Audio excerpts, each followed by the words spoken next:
Hi, everyone. Welcome back to Honestly Not Serious. I've got a lot of really great stories for you guys today. From The Bachelorette coming back next month to Mitchel Musso doing his first podcast ever. It's Thursday and we have to dive in. So grab some coffee cake, whatever you must. It's time to start your day with Jay.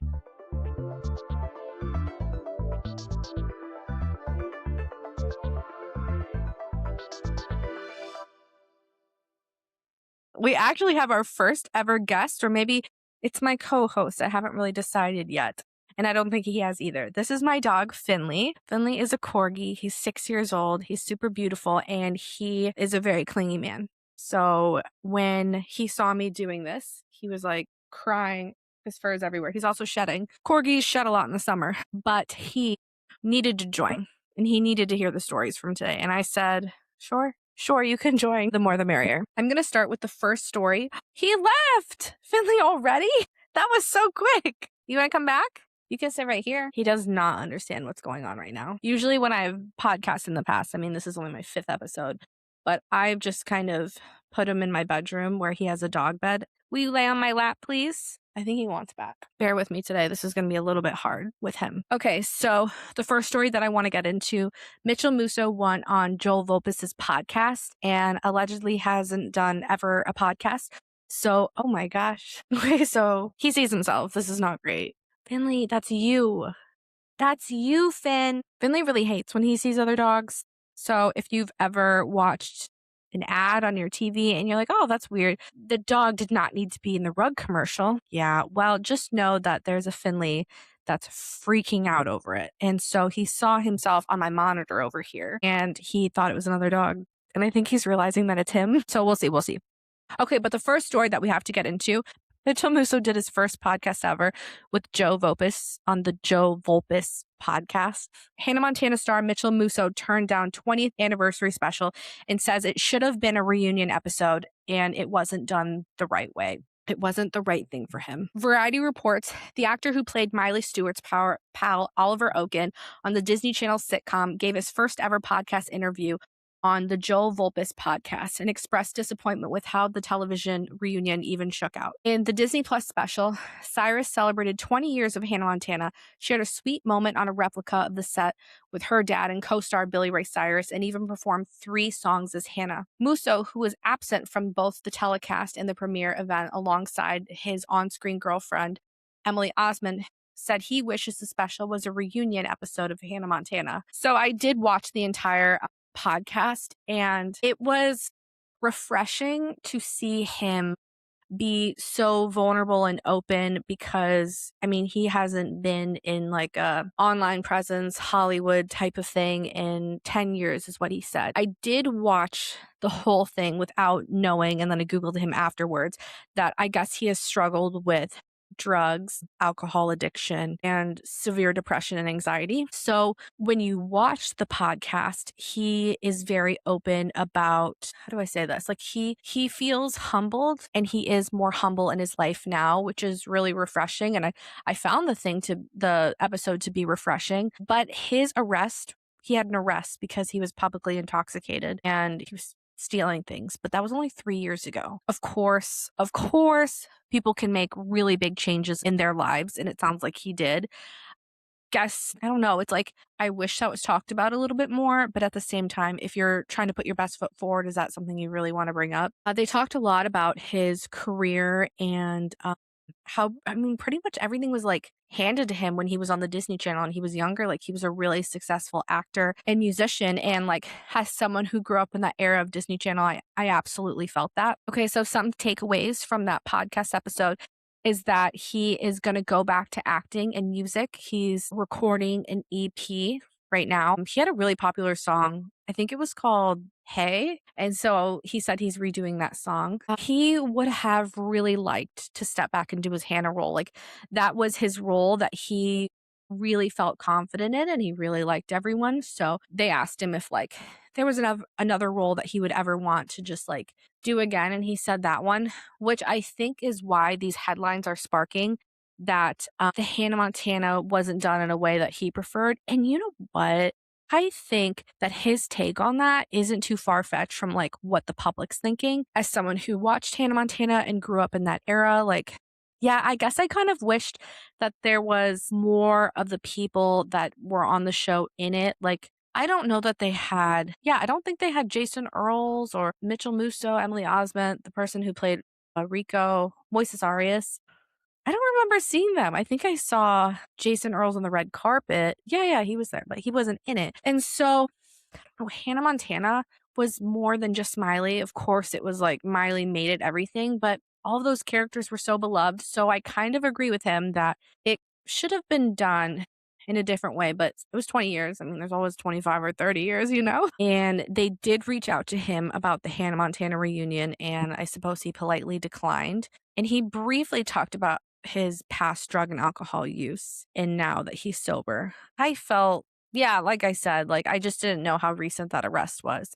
I guess I would need to look into it a little bit more, especially since he's coming back to doing things, which is very cool. He has no idea what he wants to do as far as acting. It's just kind of like he was saying, whatever kind of speaks to me. So we'll see. But it was a great episode. The Joe Vulpis podcast is absolutely one of my favorite podcasts. He, this is a plug for him, but you should check it out if you're listening to this. He likes to interview sort of like niche people that I don't know how to explain it because they're very well known, but you wouldn't. Hi. They're very well known, but you wouldn't necessarily think of them as someone that's in the limelight. Like if you think of the typical Hollywood person, you're thinking of like a Brad Pitt or an Angelina Jolie, and he will interview like the creator of Fairly Odd Parents or like the voice of Chucky on the Rugrats. And it's really cool. So highly recommend that podcast. In the 5 podcasts that I've ever done, I've covered a lot of off campus, I think in half of them at least. So we've got another story. US Weekly reports that off campus Mika Abdalla is dating co-star Josh Heuston after her split from Jake Short. I have seen photos on TikTok like of them getting cozy, and I think this is kind of exciting, especially for someone who's so excited for season 2. Literally my first podcast ever, I was saying like I was knocking off campus, and now I'm like so giddy, kicking my feet, being like, yay, they're together.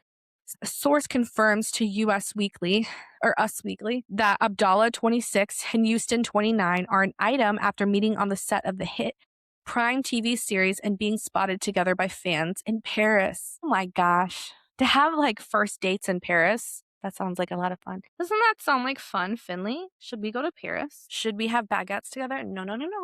It's nobody. Don't worry. Us Weekly previously broke the news of Abdalla's split from Short, whom she began dating after meeting on the set of Sex Appeal in 2021. I tried to watch that movie and I don't know, I stopped it or something. I gotta pick it up again. I'm sure it was good. A rep from Abdalla told us the former couple remains on friendly terms. Abdalla and Heuston, meanwhile, worked together on season 1 of Off Campus, based on the book by Elle Kennedy. I really hope that this is like a true rumor. It's cute that, I mean, if it is true, they're out in Paris. I love that. So we'll watch that, but we got to move on to the next story. TMZ reports The Bachelorette is prepping the roses for Taylor Frankie Paul's season. That's crazy. Oh my God. The Bachelorette season starring Taylor Frankie Paul is almost out of Hollywood jail, and there's an excellent chance it'll air on ABC next month, TMZ has learned. Production sources tell TMZ the current discussion behind the scenes is for the season to premiere in mid-July, though final plans are not just locked. Our sources say when ABC pulled the season from its schedule, editors working on the series never stopped cutting the episodes, a sign the network was keeping the door open for a future premiere. TMZ broke the news that Taylor Frankie Paul's season of The Bachelorette was pulled back in March after we published an intense video of Taylor and her ex Dakota Mortensen having a heated fight where she hurled metal bar stools at him. The whole story leading to why it was canceled is not great. It's not great at all. So I don't know. I don't know if you know what? No, I'll probably watch it. But it does almost feel like it's a waste of time because we all know at this point that she doesn't even end up with the person that she was with. Because I guess she went back to Dakota. So it's a little bit disappointing. But from I guess from a viewer standpoint, it could be interesting. It's like a missing puzzle piece. I think what I'll do is I will not watch the first few episodes and I'll kind of see what people are saying online and then I might dive in. But we'll see. We'll see. Yeah, this is crazy. Does she deserve her show to air? No. I don't think she does. But does the production and the crew, like, do they deserve that? Yeah, definitely. They didn't do anything wrong. So that sucks. Finley, is that bad? We have to move on to our next story, Finn. Okay, our next story, TMZ reports that Taylor Swift hasn't sent Blake Lively a wedding invite. Before I even read this, I'm genuinely not shocked. I know there's a lot of mixed feelings on the internet because Taylor Swift wrote that song Canceled, and she's like, I like my friends canceled, but like, this is much. There's a lot to unpack here. So Taylor Swift and Blake Lively's once tight friendship doesn't appear to be headed for a quick comeback, at least if a new report is any indication. According to Page 6, Lively hasn't been invited to Swift's upcoming wedding celebrations with Travis Kelce, despite recent speculation the longtime friends were beginning to repair their friendship. And they're like really close. Blake Lively would always go to Travis Kelce's games. And then also, Taylor Swift is Blake Lively's kids' godparents. The outlet says the friendship remains strained months after Swift found herself pulled into legal drama involving the actress in her It Ends With Us co-star Justin Baldoni. As TMZ previously reported, Swift was subpoenaed in connection with the dispute before the subpoena was later withdrawn. Sources with direct knowledge told TMZ at the time Taylor was frustrated about being pulled into the legal fight and felt she had been unnecessarily dragged into the controversy. I genuinely can't believe if Canceled came out before Taylor Swift was dragged into this controversy. And if that were the case, I totally forgive Taylor. And I'm like, you can cancel your friends who are canceled. Like, you have my full support, especially this one. The fallout created distance between Swift and Lively, who had been close friends for years. Their friendship dates back to 2015 and evolved into one of Hollywood's most prominent celebrity relationships, with Swift frequently spending time with Lively and her husband, Ryan Reynolds. Reports in recent weeks suggested the pair had resumed communication as the legal drama wound down, fueling hopes of a reconciliation. But according to Page Six's latest reporting, Lively still hasn't landed a spot on the wedding guest list. To me, it's like, how do you really know who's invited? I mean, take it for like with a grain of salt, because the wedding hasn't happened yet. Until the wedding happens, then we obviously don't know. As we previously told you, Blake was not at Taylor's pre-wedding gal gathering in Rhode Island. Talk about a blank space. Oh, I didn't know that. I saw that she did like a bachelorette thing in Rhode Island, and I wasn't invited either. Just kidding. Okay, I'm gonna take a break. Okay, I'm back. It is almost 7 hours later, and I don't really have the greatest explanation. I got like 2 back-to-back family calls, and that just kind of derailed my day. But we'll get back into it. Hopefully my hair still kind of like looks good. You know what I mean? Okay, so we have one last story.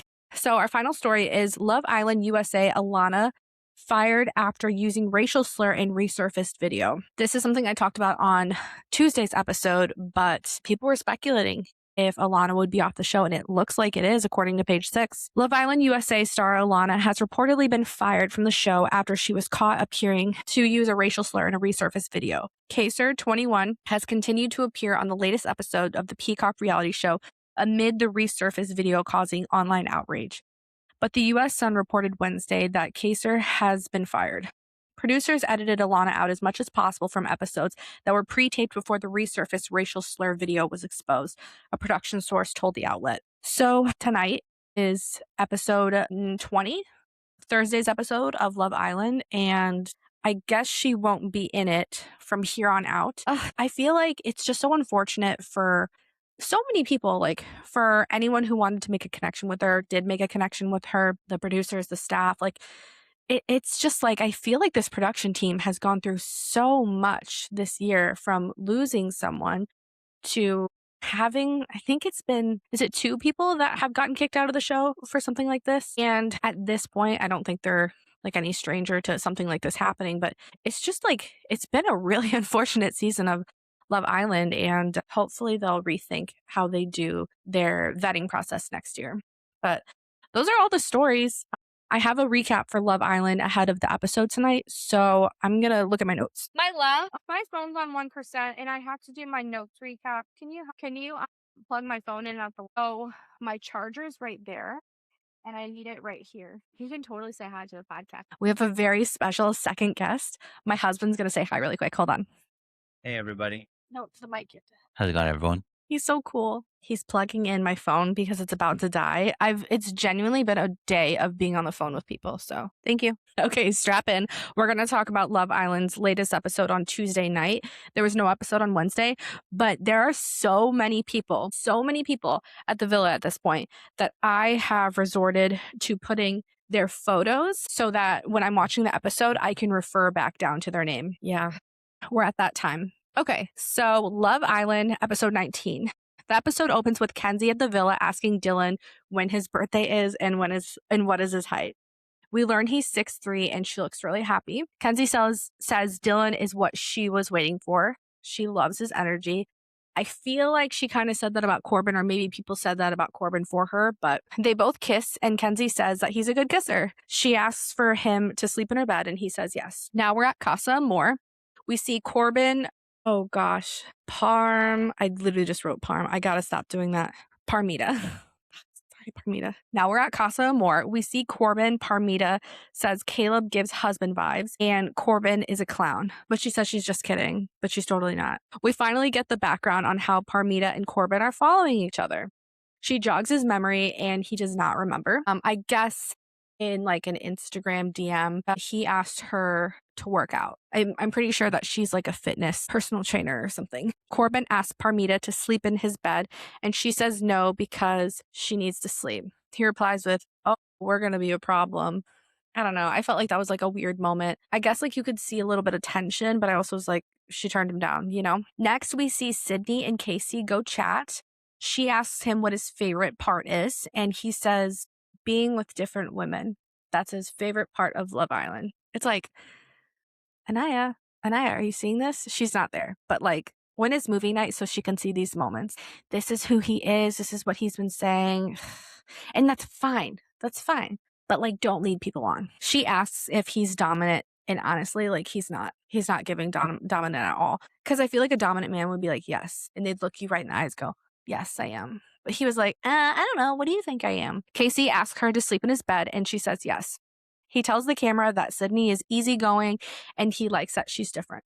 So he likes that she is not Anaya. Oh, but a side note I wrote, I really love his trousers. I thought his trousers look was like a really flattering look. It was nice. Next, Jen pulls Gaul for a chat. We're back at the villa. She asks him why he's single, and he says he's waiting to find someone he's obsessed with. I like that. Jen says Gaul is her type and asks him to share beds. Then we go to Melanie and Ronnie. They chat. He says he's ready to get back into being in love. Sincere and Amora chat. She says he feels like home. And if anyone's ears went off, like I was like, wait, didn't Sincere say that to Melanie in a letter? Or didn't Melanie or Sincere said that to each other in the letter? So I was like, okay, so she was watching. I said it might be a Freudian slip because she watched the episode where he said that to Melanie. It was just kind of lame. It was weird. And then also it was like kind of quick to me because I feel like these people have only known each other for like 2 days. So now we're back at Ronnie and he's flirting with Melanie, calling her cute. Ronnie decides to sleep in Melanie's bed. She gives him a warning that she moves slow and authentically. And that is what we love about Melanie. I really do think that's what the audience loves.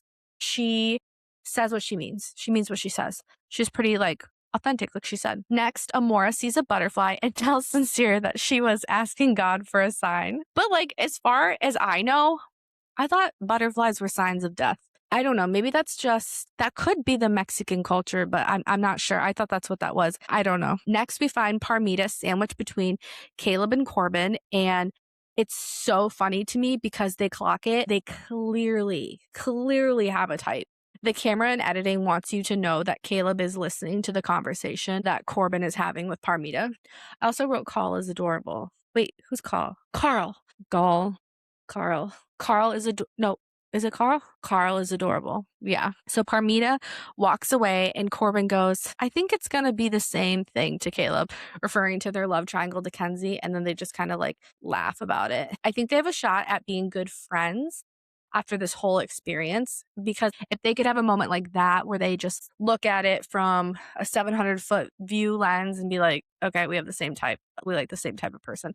I think if they could do that in this atmosphere, they could definitely do that outside of this. And this was cute. Caleb says to Corbin, may the best man win. And then they laugh. Then we go to Casey and Tiara, and they are having a chat. Tiara, she like snorts when Casey says he kind of wants to share a bed with Sydney. I was like, that was crazy. Some of the things that Casey be doing is crazy. Okay, so Tiara doesn't like what she heard, and Casey's getting frustrated. It reminds me of the conversations that he used to have with Anaya, but like, what did he expect her to go? Like, I mean, I guess he maybe wanted the validation to be like, yeah, like it's Love Island, do your thing. Yeah, I feel like that's probably what he wanted, but he didn't get that. And he's not okay sitting in that uncomfortableness, which is why I do feel like he's pretty immature. Okay, so we're back at the villa. Kata, Trinity, and Jen talk. Kata notes that Jen is on cloud 9 and she's pretty smiley. Kata says that Che is the whole package. Trinity said her chat with Corey went well. She said it was good, but she feels bad. And it's hard because she has feelings for Bryce. I like that though. I like that she immersed herself in the experience. So did Bryce. And they're still thinking about each other. That's when you know that's something good. That's so sweet. She tells the camera during her like little interview thing that she wants to be with Bryce. We're at the end of the night and people are asking each other if they want to share beds. So Caleb asks Jaden and she says yes. Casey tells the boys about how Tiara got upset when he told her he wanted to sleep in a bed with Sydney. And Zach clocks it and says it was worse than Anaya's reaction. I don't think it was. I think it was a pretty earnest reaction.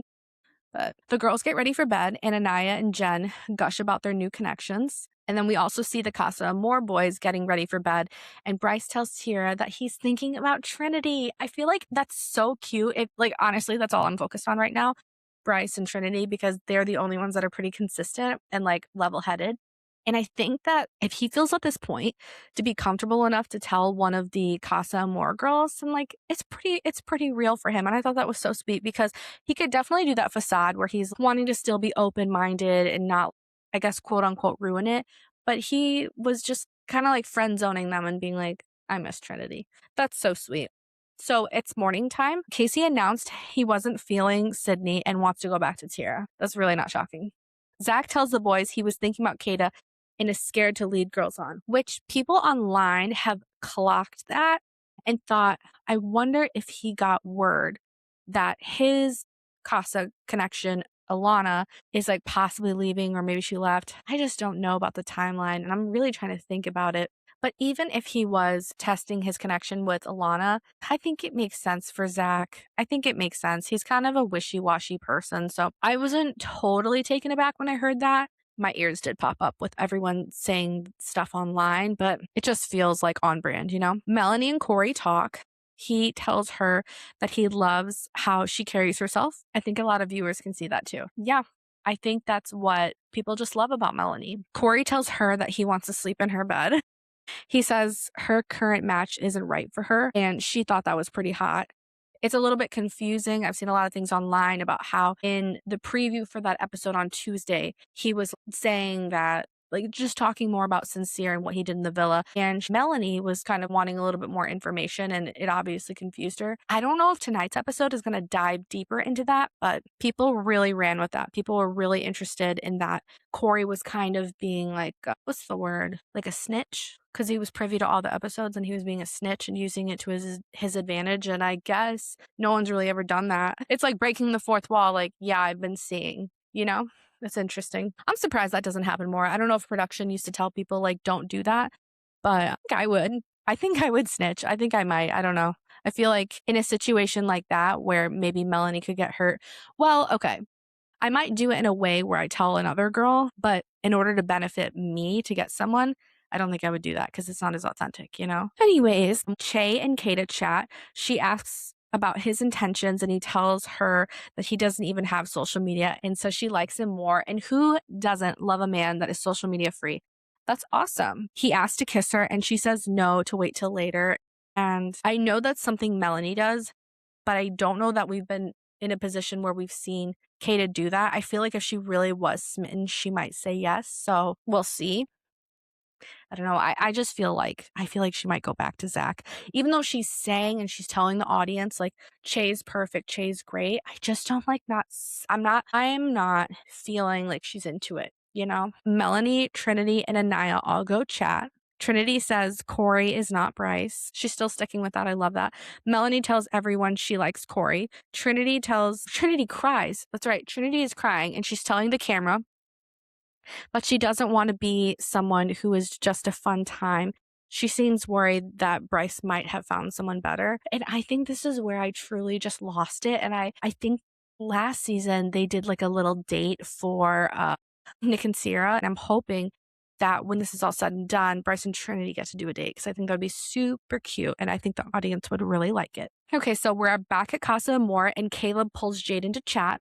They bond over wanting to just pursue one person and internally struggling over this experience. And I think that's something that we can all see with Caleb, but it was interesting to see that he found someone that feels the same way. Caleb asks Jaden if she's a natural blonde, and she goes, yeah, but I see those brown roots. And I think that on social media, there's a ton of hairdressers that are like, I do Jaden's hair and she's a natural blonde, yada, yada, yada. Sure. I obviously have no idea, but like those are definitely like sandy brown, light brown roots. Like you get, like Caleb is a natural blonde, but also she was doing that bleach blonde platinum thing. And maybe those roots are like the contrast with it is like a sandy blonde, but it just wasn't looking like that. Those were dark roots. I was cracking up. Maybe she should have clarified for him, like, this is fake, but this is real. So I don't know. The boys chat before bed. Casey tells everyone he has nothing in common with Anaya. We know. Corbin says he's falling for Parmita more than Kenzie. Yikes. The Villa girls chat. It makes me worry about Anaya and Melanie. They're likely not going to pick their Casa guys, and their couples are definitely going to pick the Casa girls after hearing them chat. Yeah, this is like going to be so brutal when we lose people after Casa Amor. Casey and Corbin chat about the girls. Casey talks again about how Anaya didn't pick him. And I really think I've been saying this forever. I think he resents her for that. Like it's almost feeling like the resentment is clouding his judgment. It was the first day, buddy. You got to get over it. He's just genuinely self-sabotaging his experience because of that. He has this opportunity where he's like at Casa Amor and Anaya is still in his mouth. So Kenzie at the Villa gets a text. Corbin at Casa gets a text. I guess the two houses are competing. So then Melanie and Sincere get texts and they're going head to head with their couples. They select a person and a category and then they get a score from God. This was an interesting challenge. One that everyone's like obviously still talking about. Let's see. So the girl has to choose a guy. So Melanie chooses Corey. Sincere chooses Amora. And then there's his lick. Melanie wins. And Kata and Che are against Zach and Alannah. They have to kiss. Kata wins. Jen and Gall are against Caleb and Jaden. And they have to tickle them. That one was kind of weird to me. But Jen wins. Anaya and Carl go against Casey and Tira. And they have to dance. And Casey wins. So this is kind of when the boys start winning. Trinity and Ronnie are against Bryce and Sydney. And they have to suck. Bryce wins. I know the producers chose Bryce for that reason. You know what I'm saying? Like he's always talking about like how he loves toes. Kenzie and Dylan are against Corbin and Parmita and they have to nibble. The boys win that one. And then it's a tie. So then they do this like freestyle where everyone's just doing the most that they can. And the girls end up winning at the Villa. So that was exciting. After the game, Trinity and Corey chat. She tells him she is not 100% in it and he's cool with it. And I was like, the way that Bryce and Trinity are going and moving about things is so cool. It's so cool. Like I really respect how Trinity was like, I'm not going to waste this guy's time because I think anyone else would be kind of nervous that they would get eliminated or something and they want to have them in their back pocket. But Trinity was like, nope. You go find someone else. I'm going to gamble on Bryce because she could definitely be like, I have to solidify this because in case Bryce has something, but she's willing to gamble it. And so is Bryce because Bryce is already telling his person, I miss Trinity. So it's so fun to watch. And now everyone online is like, oh, they're going to win. I hope they win. Melanie and Corey go to chat because Melanie was telling Trinity that she kind of was thinking about Corey. So they get to go chat and he tells her that he's interested in her. And she says that he is her number one. She asks him if they want to sleep together and he says yes. Sincere and Amora chat. Corey warns Melanie about Sincere. This is what I was talking about earlier. I guess this is when it is though. So he warns Melanie about Sincere since he's already seen the show. She tells the camera that she's worried about getting played again if she sticks with Sincere. And then the episode ends. So I'm excited for tonight's episode, because it is Thursday, to see what happens. Something I did see that was interesting online is that in the very first episode, when they like show who the person is, it's like Melanie, and then you see B-roll of her like flipping her hair, catching a ball, just being so excited. And she's explaining what she wants, all that stuff. She explained pretty much, I can't remember verbatim, but like her picker's off and she doesn't pick the right guys and she just hopes for the best. And I was just like, oh my gosh, that's what's happening with Sincere. And it's just like, as a viewer, you're really hoping that it's just different for her this time. And that's all I've really got. This was a very long day for me. I'm grateful that I got a lot of sleep, but as the day just kept going, it just kept getting more exhausting. And I really wanted to go on a walk tonight, and that just didn't happen. I guess there's still hope, but I gotta upload this. So we'll see what happens. Can't wait to take my makeup off. For dinner, I made al pastor tacos, and they weren't the best. So now I'm pre-planning my dessert. I don't know. I need a good recipe. Apparently there's a couple different ways you can make it. You could do like a Mexican one. You could do like a less traditional.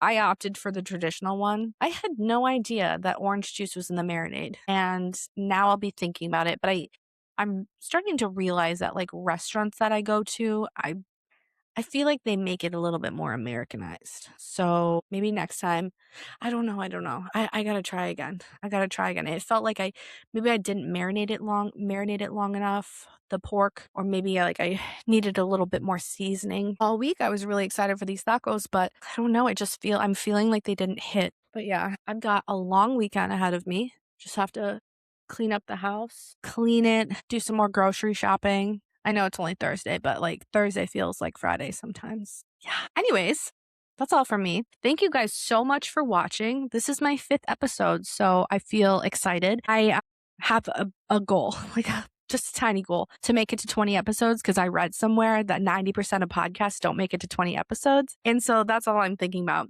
And no, I'm not going to get to 20 and just dip out. But you know what? I'm going to do something special for myself for the 20th episode, and we are a 4th of the way there. Was that good math? Yeah, a 4th of the way there. So thank you all for watching or listening. You can get this on YouTube, Spotify, Apple Podcasts, or wherever you find your podcasts. Share it with a friend, like, comment, subscribe, all that stuff. I would really appreciate it. Watching my numbers grow each week has just been so warm and fuzzy to me. It's so exciting, and people engaging on TikTok, I love it. If you just don't like long form, go to my TikTok at @jabara, and you'll see some of the best and shortest clips from it. So thank you so much for watching, and I'll see you guys on Tuesday. Bye.